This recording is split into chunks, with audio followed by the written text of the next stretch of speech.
What's up, guys? Welcome to episode 22 of the Elephant Wire Podcast, the show where we break down song lyrics and don't play you a damn second of the song because major labels are thieving babies that would sue us up the ass. This week's episode, we are dissecting the song War Pigs by Black fucking Sabbath. Let's get some. Welcome to the Elephant Wire Podcast. Music, drugs, laughter, lyrics.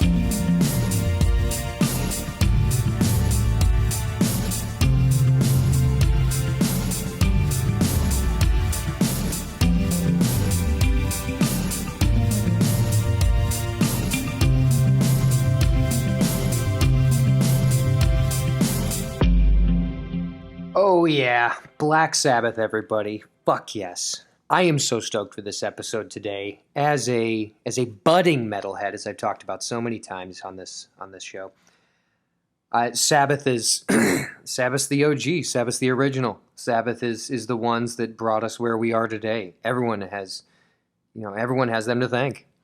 Even the metalcore kids, you're fucking welcome. Emo kids, all of them, they have Black Sabbath to thank. They really do.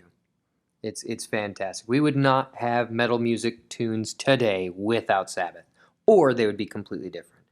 And to think that these guys were doing this in 1968, I mean, these guys were hard as fuck back then. They scared the shit out of everybody. Because we got Tony Iommi on guitar, we got drummer Billy Ward, we got bassist Geezer Butler, and then the one and only vocalist, Ozzy Osbourne. I mean, I remember being a kid and not even knowing what heavy metal was, or death metal, or black metal, or Black Sabbath, or any of those. I had no idea what they even were. And I grew up in a super religious family. But I remember even being told by people that, rock music is the devil's music because Ozzy Osbourne bit the head off of a chicken. And I just remember thinking, how is that the devil? That just sounds gross. Why would you do that? That didn't sound metal or Satan. It sounded fucking gross. And then I grew up, and I found Satan, our dark, dark lord. And I found metal, and I found Sabbath, and I found Ozzy, and I get it. Yeah, this is pretty metal. It is pretty fucking dope. But let's get into it. Let's just dive right in here. I am excited about this, folks. Ozzy Osbourne and crew. Like I already said, Tony Iommi, Billy Ward, Geezer Butler. They are originally from Birmingham, England. They started in 1968. As I already said, they're the absolute pioneers and OGs of metal music, even though at first they didn't actually really like the term.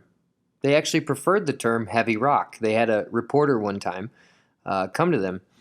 It was on their first tour of the U.S. They were in New York and they were doing an interview, and it was Tony was asked by this reporter about their genre of music, and he said them playing heavy metal, and Tony went, "What?" He's like, "Yeah, you guys play heavy metal." And he's like, "No, we play heavy rock." And he's like, "No, you play heavy metal." And they went back and forth a couple times. And it actually took a couple years for the band to come around before they really were like, all right, fine, it's heavy metal, big deal. But it's all the same shit. But it's really funny because the first couple years that they were a band, they were actually a blues band. That's how they got their start, playing 12-bar blues, playing cover songs. And they would get booked at these bars and clubs by these owners. These owners would say, "You can play top 20s, right?" And they'd be like, "Oh, yeah. And then they'd show up and they'd play 12-bar blues with Ozzy Osbourne shirtless singing blues songs. It's batshit crazy to think about. But it had to have been such a glorious time for not only for the band, but just as a music appreciator, to be able to go to those shows and actually partake in that environment. That had to have been so crazy. But when you start to really get into it, and you start to find out what other people say about Black Sabbath. I mean, you got Halford from Judas Priest, Tom Morello from Rage Against the Machine, Hatfield and Metallica. You got Slash.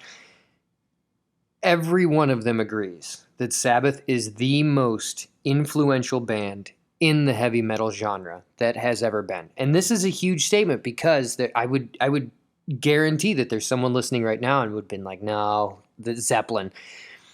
At the same time, if you really look at what both bands were doing in 1968, what Led Zeppelin was doing in 68 and what Sabbath was doing in 68, and then fast forward through 78 for both of those bands, Zeppelin was not doing what Sabbath was doing. And this is not the point of the podcast. We are not a music, we're not trying to draw lines in the sand. That's not the point of this. The only reason I bring this up is because whenever all those people that I just named, every single one of them has a quote that's something to the effect of, anyone in metal that doesn't cite them as an influence is lying. Like something to that degree. Every single one of them.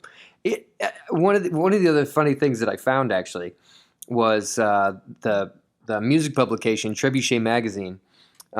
They have a practice where any new writer that they hire has to write a 500-word essay on Black Sabbath to show their creativity or show their voice on a very documented subject. I also bring that up that Trebuchet consider this episode my cover letter, resume, and references. Well, I guess I don't really have any references, but cover letter and resume. How about that? Let's do that. But let's start to dive into the band a little bit. Here we go. One thing that we really can't go any further until we get this out on the table. Tony Iommi, the lead guitarist of Black Sabbath, he's been credited for one thing, and that's being a pioneer of using lighter gauge guitar strings. Up until that time, almost everyone that was playing an electric guitar was playing with thicker gauge strings. And anyone that plays guitar out there knows that one of the first things when you start to get more comfortable playing guitar in your first couple years, you start to figure out pretty quick what kind of strings you want to be playing with. Well, he's a pioneer of using really light gauge strings. And the reason being is whenever he was a young man, around the ages of 14, because in the 50s, that's when you got your first job, was at 14 years old. And he was working in a steel factory. And there was a day he came into work, and whoever was supposed to be running the big giant cutting apparatus that was punching out these giant plates of steel. Well, whoever was supposed to be running that day wasn't there, and so the big boss comes down from upstairs and says, "Hey, you need to go run the machine because that guy's not here." He's like, "I don't know how to run that thing." And the guy's like, "Well, nobody's here to run it, so you have to do it." Well, it didn't take long. Only a couple of hours later, Tony cut off the tips of two of his fingers. His two middle ones, his fuck-off finger and then the one to the left of that. Which, if you're looking at your left hand, that's, yeah. So he's still got his pinky and his pointer finger, but the tips of his two middle fingers on his left hand chopped him right off. And what made this really difficult was that he'd just gotten his first guitar, like maybe 6 months to a year before that. He had just started learning how to play guitar, and this happens. And he went quite a while where he didn't even want to listen to music because it just made him depressed about the fact that he couldn't play guitar. And then it finally came to a point, because, in Birmingham, England, there were two options that you could take. There were two roads that you could go down. You could be a musician, or you could be in a gang and get super into drugs and beating people up. He did not want to join a gang.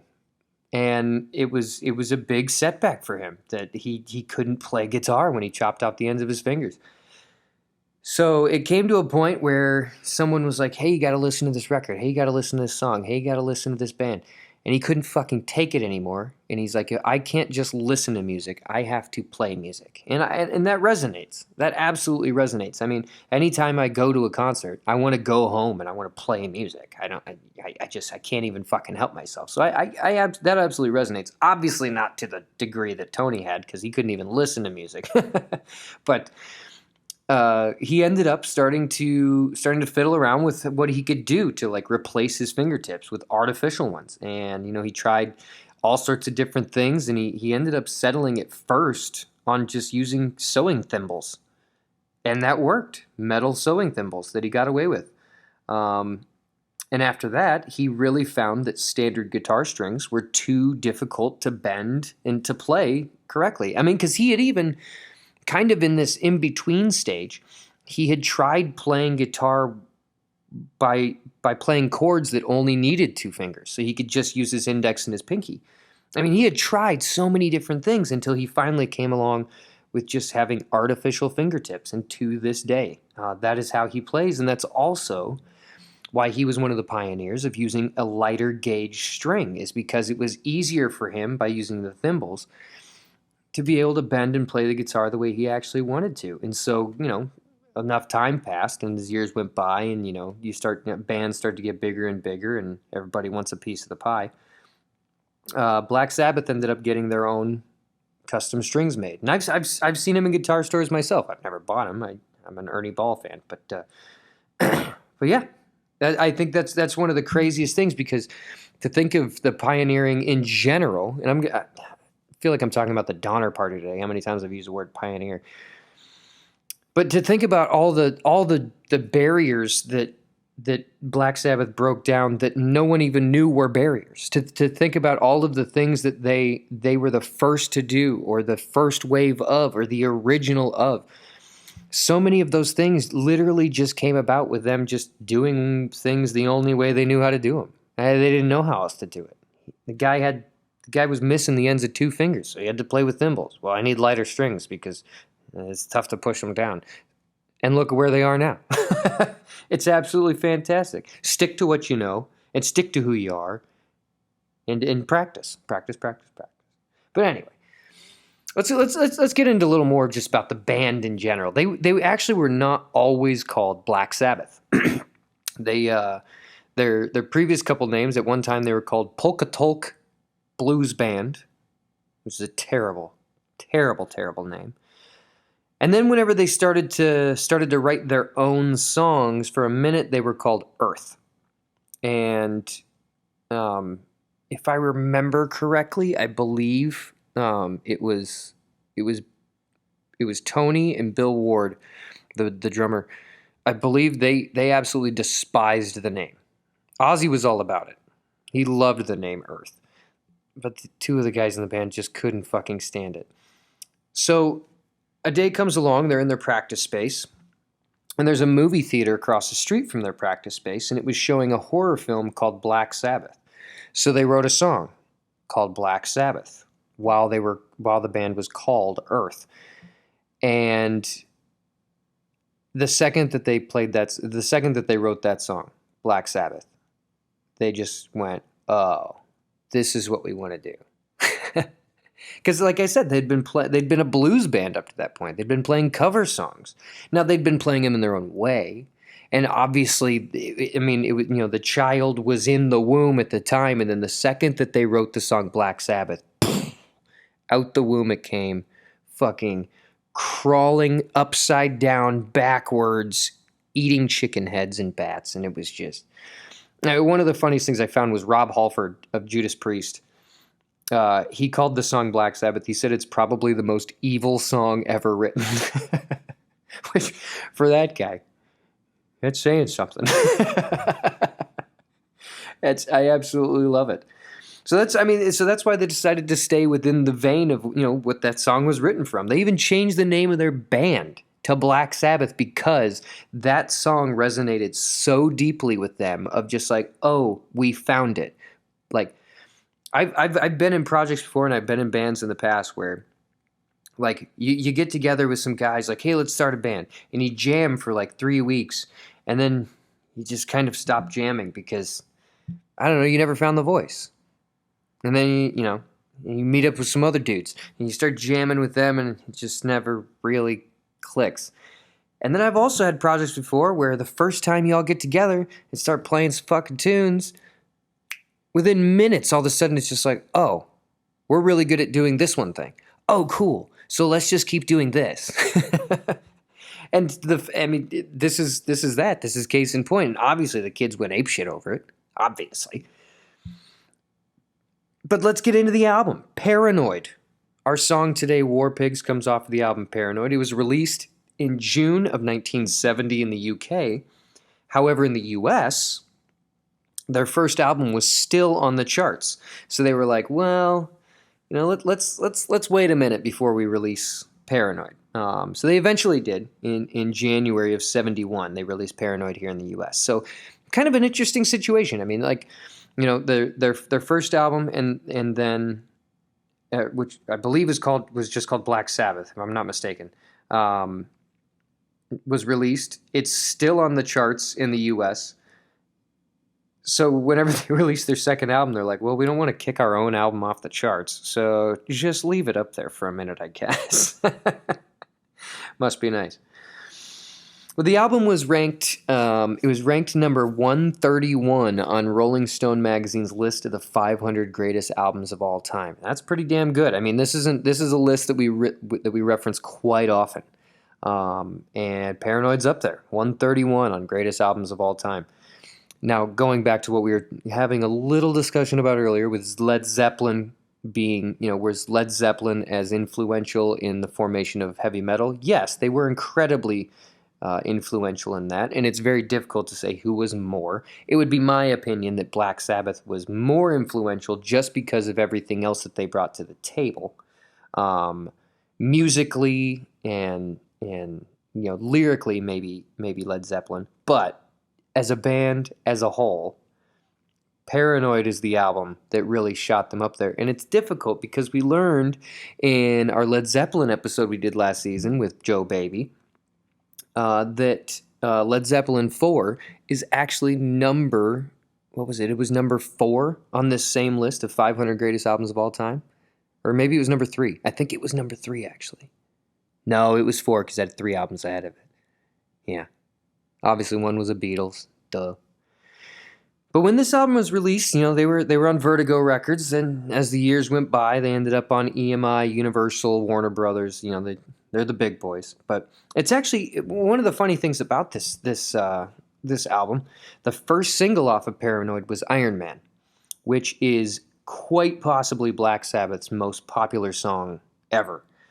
However, when it was released as a single, it did not even crack the top 40 and got very little radio play, which is crazy because, like I said, they waited to release Paranoid because their first album was still on the charts in the US.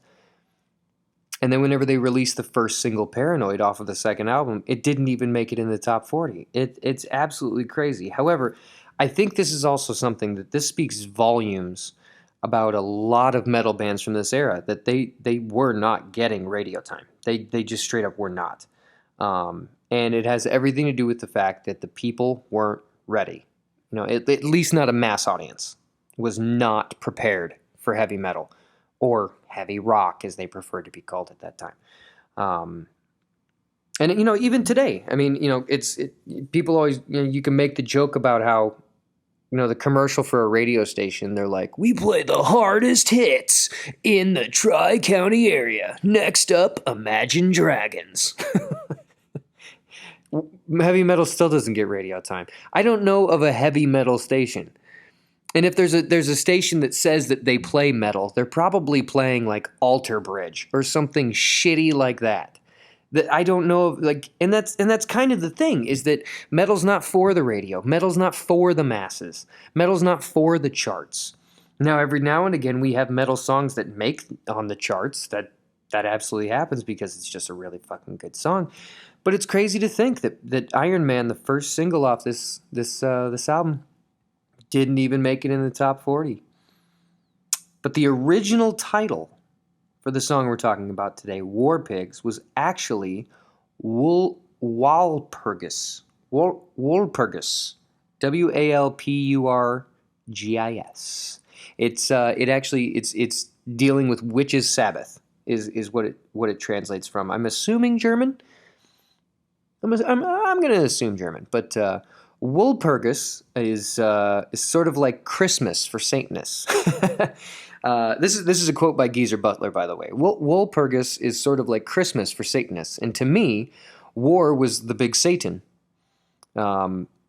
It was about politics or government or anything. It was evil itself. So I was saying generals gathered in black masses just like witches at black masses to make an analogy. But when we brought it to the record company, they thought Woolpurgis sounded too satanic, and that's when we turned it into War Pigs. But we didn't change the lyrics because they were already finished. So actually, the lyrics of this song were actually written by Geezer Butler, the bassist. And when you look up the writing credits, Black Sabbath is one of those bands that every single song, they're all quoted as the writing credits for the song. We'll definitely get into this in the an episode that we'll do later in the season about punk rock. We'll do a little bit about the Misfits and how much of a fucking tool that Danzig is. That even, if you go on Spotify right now and you listen to the Misfits, it says the Misfits, Glenn Danzig. He has himself as a featured artist, even though he's the one singing for his own band. It's crazy. But then you have a band like this, where they've been a band, they've always been a band, same members, all through the years. Fantastic gentlemen. Even at one point, I was reading, I wasn't reading it, I was listening to a story that Tony Iommi was talking about way back in the day. The band was opening for Jethro Tull, I think, at a club, and the band came off stage, and they came up to him and were like, "Hey, our guitarist quit mid-show. He let us know, during our set. Would you like to be the guitarist for our band?" He was like, "I don't know. I got to talk to the boys." So he goes over and he talks to the boys in Sabbath. Geezer and Bill and Ozzy, and he's like, "Hey, they just said, they just asked me to do this," and the band was like, "Oh my God, you got to do it," because at that time they hadn't really succeeded in a whole lot per se. They were like, "Oh my God, you got to do it. Jethro Tull's the man." So he goes and he tries out and he gets the gig, and it comes, one of the first days of band practice, and so he goes to band practice and they break for lunch and they go to this little cafe to have lunch, and he sees that pretty much the whole band is sitting at one table, and then the lead singer is sitting at his own table, and he's like, "Well, that's fucking weird, so I'll go sit with the guy by himself." And as he's sitting down with him, he sees the rest of the band going "No, no, no, no, no, no, don't sit with him." He's like, "What the fuck?"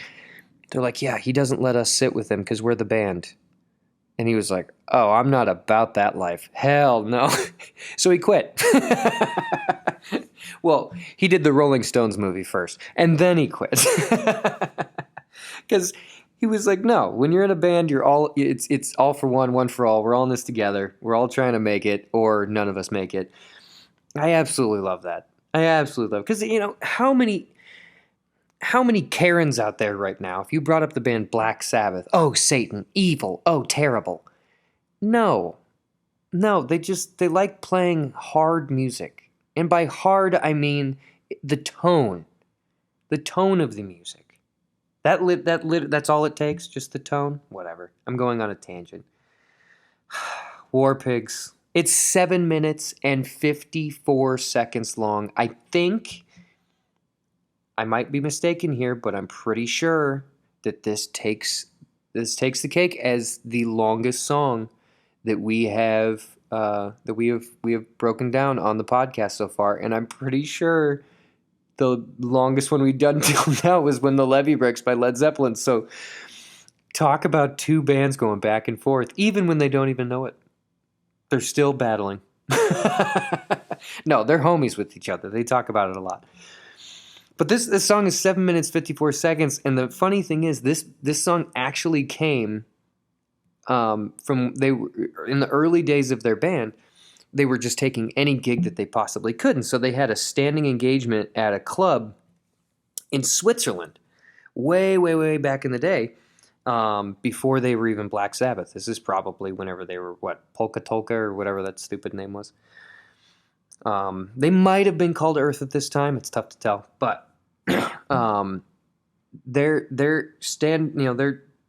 thing that they had going on at this club in Switzerland, they had 7 45-minute slots a day to fill.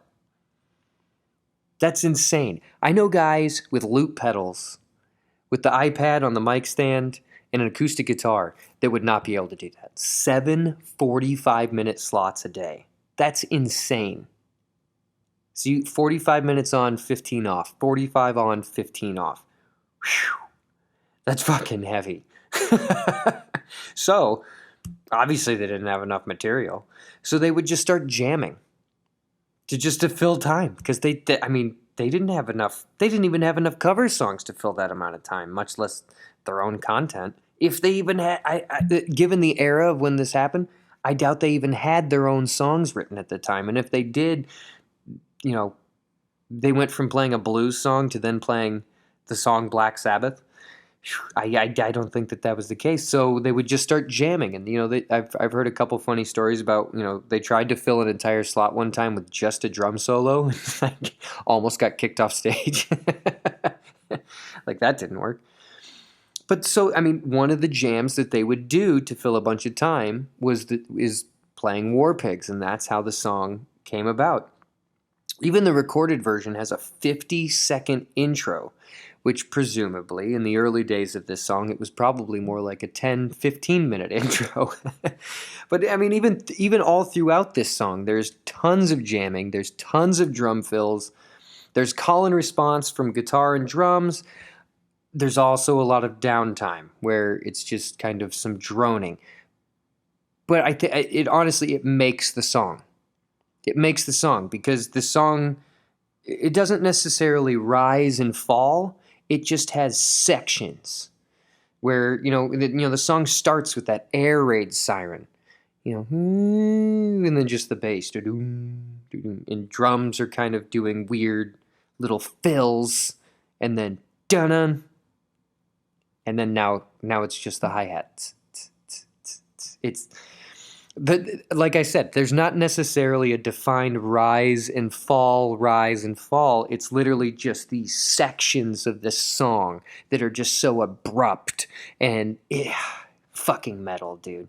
Fucking metal. But speaking of those air raid sirens, and also at the end of the song, if you make it all the way to the end of the song, about the last 4 or 5 seconds of the song, all of a sudden it just starts speeding up super fast. And like the tape is speeding up, and that's literally what it is. They just sped up the tape of the recording.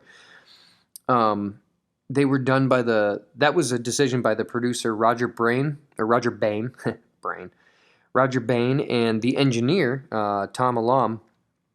The band had zero input in these decisions. They actually weren't even there whenever it happened. They could only afford two days in the studio, so they went in the first day and they tracked everything, recorded the entire album in one day, and then they had to leave to go on tour in Germany.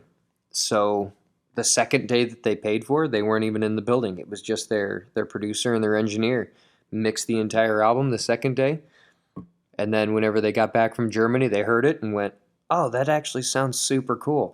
Both of those things, the air raid siren at the beginning and then the song speeding up at the end. They were fans of both of them and were not even present for the decision. So I don't, it's funny, as many musicians as we've talked to on the podcast so far, and there will be many more in the future, I think one question that I think I'm going to start asking is going to be based off of this actual story is, would you go into a studio, if you were gifted 2 days of studio time, could you go into a studio, track 8 songs, because this is, War Pigs is track 1 of 8, could you go into a studio, track 8 songs, and then leave it to the producer for the second day to just completely mix it while you're not even in the building? Could you do it?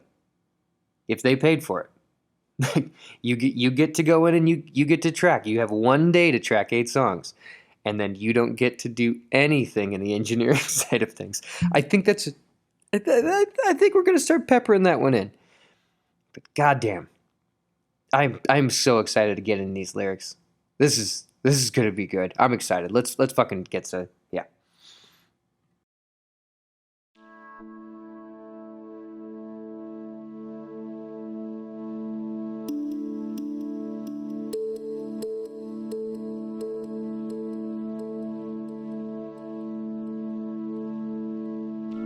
Generals gathered in their masses, just like witches at black masses. Evil minds that plot destruction, sorcerers of death's construction. In the fields, the bodies burning, as the war machine keeps turning. Death and hatred to mankind, poisoning their brainwashed minds. Oh Lord, yeah. Politicians hide themselves away. They only started the war. Why should they go out to fight? They leave that all to the poor. Time will tell on their power minds, making war just for fun, treating people just like pawns in chess. Wait till their judgment day comes. Yeah. Now in darkness, world stops turning. Ashes where the body's burning. No more war pigs have their power. Hand of God has struck the hour. Day of judgment, God is calling. On their knees, the war pigs crawling, begging mercies for their sins. Satan, laughing, spreads his wings. Oh Lord, yeah. Whew. I'm getting all jazzed up. My fucking motor's running now. Oh, goddamn. Folks, there's three things that we say every single podcast. What is the very first thing that we say? And it's fuck the man. And if there's anyone who's more the man that we say go fuck yourself, it's goddamn warmongers. Those are the biggest the mans. Goddamn. Fuck the man. Also fuck the suits. I forgot to mention them last episode. They brought it up. Hey, you forgot to thank us. I've never fucking thanked you. What the fuck would I thank you for, suits? Fuck the suits. I do not respect you. Anywho. Whew, let's get into this. Ooh. I am swelling up downstairs, I'll tell you that. Generals gathered in their masses, just like witches at black masses. Interesting. The comparison of war generals gathering to that of witches gathering for black mass. Very descriptive. Could this be a take on the Vietnam War? Now, we did hear that quote a little bit ago by Geezer Butler. Yes. You know, a black mass for witches is a satanic ritual in which they plot and they scheme their destruction of all those they oppose. Is honestly a war room full of generals, is that literally any different? I mean, you get 6 or 7 witches in a room, and they're plotting that they're going to, cast a spell on someone who raised gas prices or whatever the fuck they're angry at the time. And I'm not trying to piss witches off. I think witches are fucking badass. There's a really dope witchcraft store in Denver that if you're ever in Denver, you should hit up. It's called Ritual Craft. It's fucking sick. It's super cool. They have so much cool shit there. I get my wife gifts there a lot. And she loves the place because they have a really awesome plant selection. They also have really dope candles. They have candles that will ward away unsolicited dick pics. They have candles that will ward away love handles. They have candles that will ward away, I think Bacne is one of them. Or maybe it's Cankles. I can't remember. But they have all sorts of awesome, dope stuff. Or just follow them on Instagram. Ritual Craft. The place is fucking sick. They're super cool. So I think witches are awesome. That's not my point. I'm not trying to downplay witches. What I am trying to do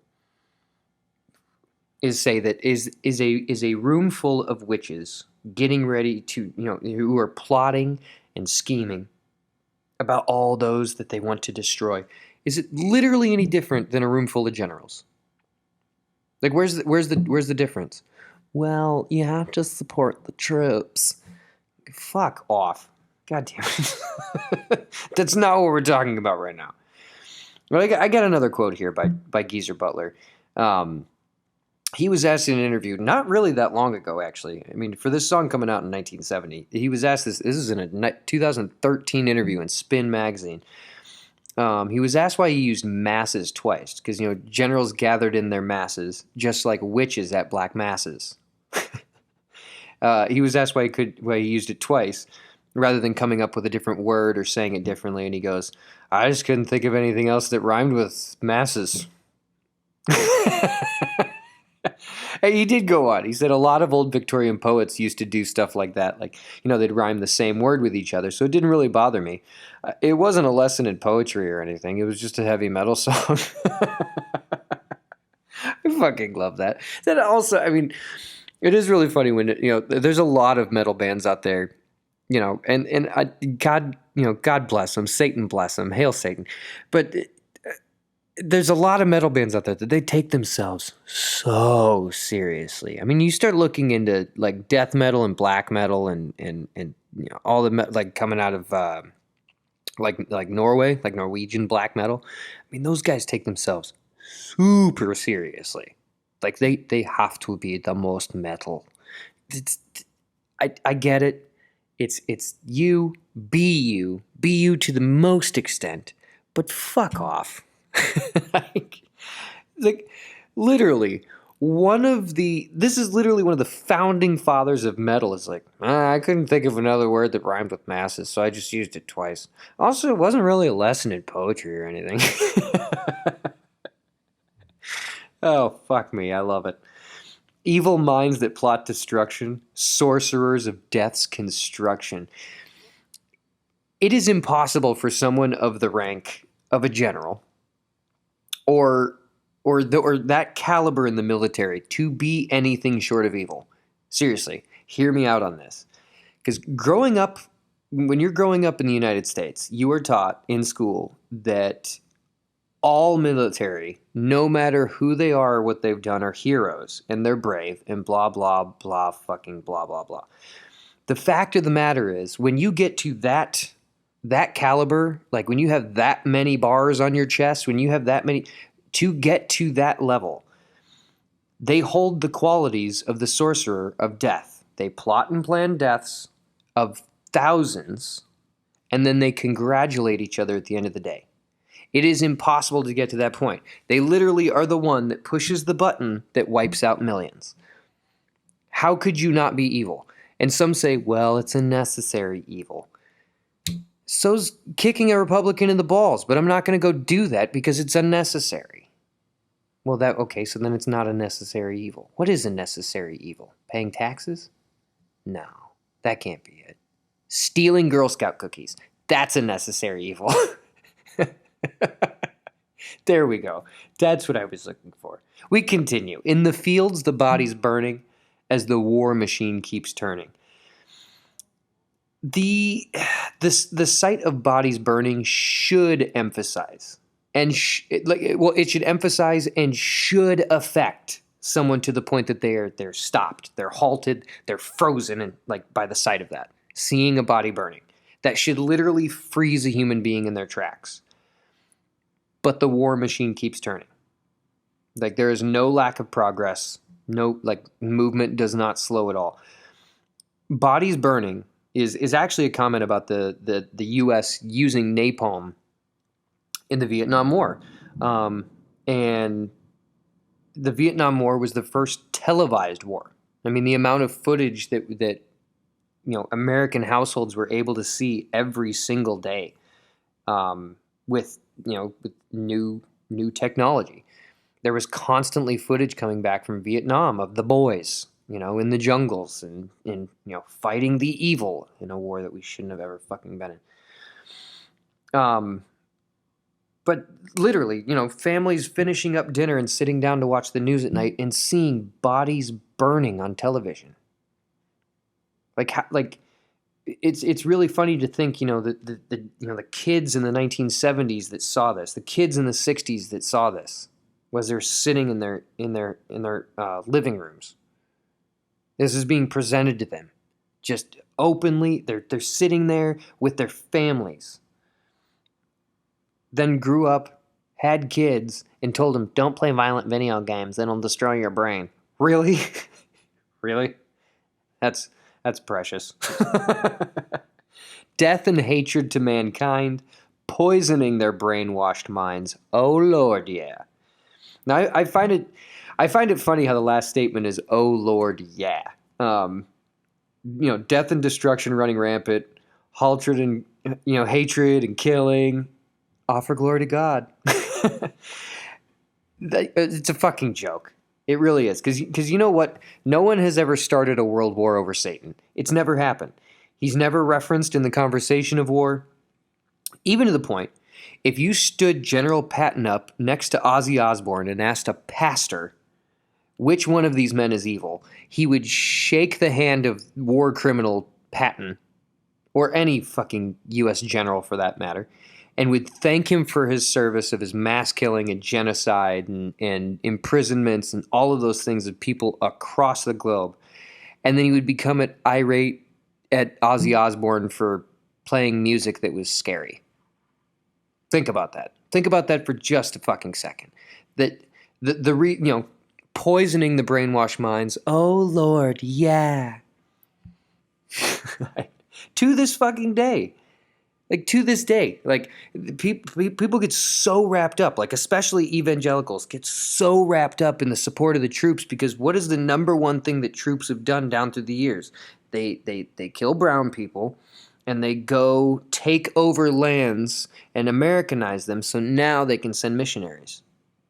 So why wouldn't they support the fucking troops? I mean, the line in there about brainwashing is exactly what we're talking about. I grew up in church. My dad's a pastor, for fuck's sake.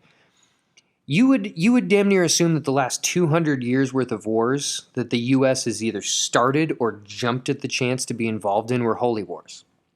Honestly. Because the standard Christian is so fucking blind and brainwashed by the war machine to think that wars are necessary or some country will come and take their Bibles or something. It's absolutely precious. And I use the word precious in the sense that it's fucking infantile. Literally. Just a few weeks ago, I can't believe I'm about to tell this story, but just a few weeks ago, I'm sitting on my phone and I'm reading an article about how disgusting the Palestinians are being treated in Gaza. And I'm just like, you gotta be kidding me. And I'm scrolling through this story and reading it. And my dad sends to the family group chat a documentary that I'm assuming Kirk Cameron or some other douchebag put out about Christians being persecuted for their faith. And I was like, you've gotta be kidding me. Like, you've gotta be fucking kidding me. Like, white people in Israel are literally bombing brown people and calling them terrorists. But you're the one that's persecuted. Go fuck yourself. Absolutely outstanding. And like, this is exactly what this song is talking about. And we get in this little bridge session. Politicians hide themselves away. They only started the war. Why should they go out to fight? They leave that all to the poor. Now, the age-old statement that instantly comes to mind here is old men dream up wars for young men to fight. Ozzy and Tony and Bill and Geezer are absolutely correct here. They're absolutely 100% correct. How fucking awesome would it be to stick Donald Rumsfeld or Dick Cheney in the middle of a firefight in a war that they fucking started, just to see what would happen? They would run like a fucking child. They have sent thousands of young American men to an early grave and an unconscionable amount of civilians to their grave, as well as literally for the reason because they pray different. That's it. Oh, wait, there's oil under the ground. I forgot about that part.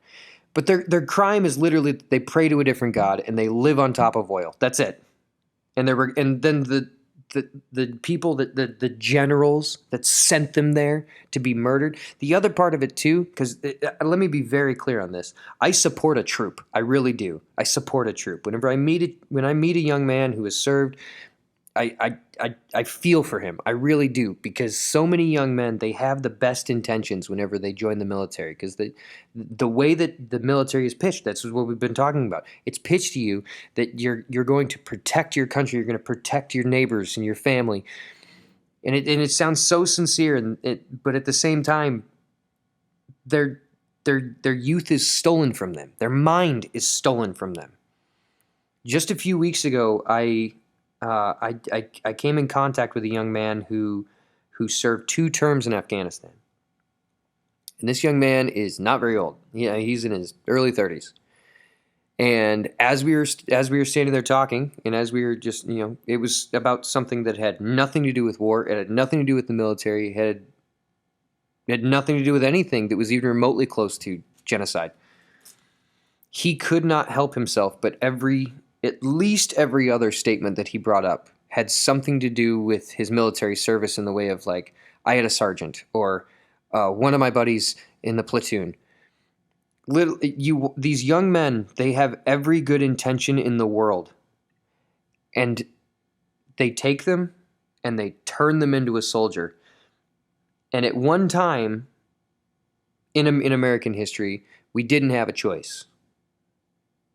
But now it's becoming absolutely disgusting that we're literally taking these young men, we're stealing their youth, and we're stealing their minds from them. And by we, I mean the man. I wasn't even using the royal we there. And we continue on. Time will tell on their power minds, making war just for fun, treating people like they're pawns in chess. Wait till their judgment day comes. Now, I don't know what you choose to believe as far as an afterlife or a day of judgment, but I hope to God that the pieces of human trash that dream up wars for young men to fight get theirs. The men that treat their fellow humans like pawns. God, I hope they get theirs. In some way or another. I really do. Last verse we got here. Now in darkness the world stops turning. Ashes where their bodies burning. We're not necessarily coming full circle, but we're coming back around to the other side of things. Now in darkness world stops turning. Ashes where the body's burning. There's places in the world where you still, to this day, cannot go. Places in Cambodia, in Vietnam, in Laos. There are places that you still cannot go because there are still mines in the ground. There are still bombs hidden in the ground. I literally what was it? It was like 3 weeks ago I was reading an article about somewhere in England. These people were getting ready to dig a basement for their house, and they came upon a bomb from World War II. So they had to clear out like 27 square blocks, and they blew the thing up. It's like, well, now you don't have to pay for an excavator to dig your basement. Now you got like a fucking 9-floor basement. Not funny, but kind of funny. Ashes where the body's burning. There's just remnants of what could have been. No more war pigs have the power. Hand of God has struck the hour. Now, once again, I mean, this is one of those, because let's just go ahead and finish it out. Day of judgment, God is calling. On their knees, the war pigs crawling, begging mercies for their sins. Satan laughing spreads his wings. Because what is something? I mean, who are the biggest supporters of war? As we've already talked about. It's the evangelical. It's the Christian mind. I mean, like, it's not anything new. Look at their history. You have the Crusades. You have slavery. Being in charge by use of violent acts has always been the case. Now, I don't know where they get it. I mean, the Old Testament has a good amount of that in their Bible, but the New Testament definitely doesn't. If anything, I mean, let me quote a man by the name of Joseph Campbell. If you're familiar with the Bible, the story of whenever Jesus was finally taken captive by the Roman guards before he was crucified, whenever the Roman guards came up to him and were ready to take him to jail, Peter, one of the disciples, drew his sword and chopped the ear off of one of the guards. And whenever Joseph Campbell was telling that story, he was telling it about Christians, and he was saying Christians have been drawing their sword ever since. Because in that moment, Jesus had no intentions of ever being violent with these guards. He was just present. But the people that followed him and knew exactly what Jesus was saying decided to go that route. And that's exactly where they are today, still supporting the troops. Hand of God has struck the hour, day of judgment God is calling. There will come a time, and let's say that, if you're a Christian, you go to Christian heaven. Let's say that that's the case. I really hope that when they get there, God's like, so you supported war the whole time? Like, well, you have to support the troops. And God being like, what the fuck are you talking about? On their knees, the war pigs crawling. Everyone has a time. Everyone has their day when you finally fall. It will happen. The day will come. Begging mercies for their sins. Satan laughing spreads his wings. Because you know who gets the last laugh? Satan. Satan absolutely gets the last laugh. Because Satan didn't start the war. Satan didn't encourage the war. That's not his thing. In fact, one of the tenets of the Church of Satan is cause no harm to any living thing. So, there you go. There's that. But as far as final thoughts, final notes,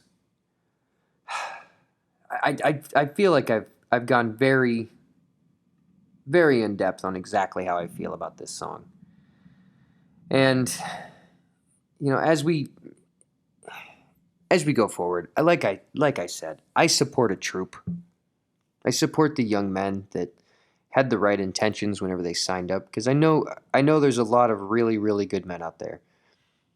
Today we're mainly talking about those that sit and they plot and they plan and they scheme and they decide and they push the button.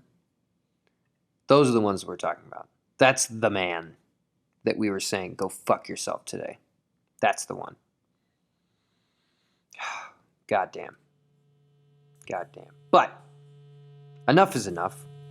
It is now time for the local band spotlight. And my friends, oh my God, I got a good one for you today.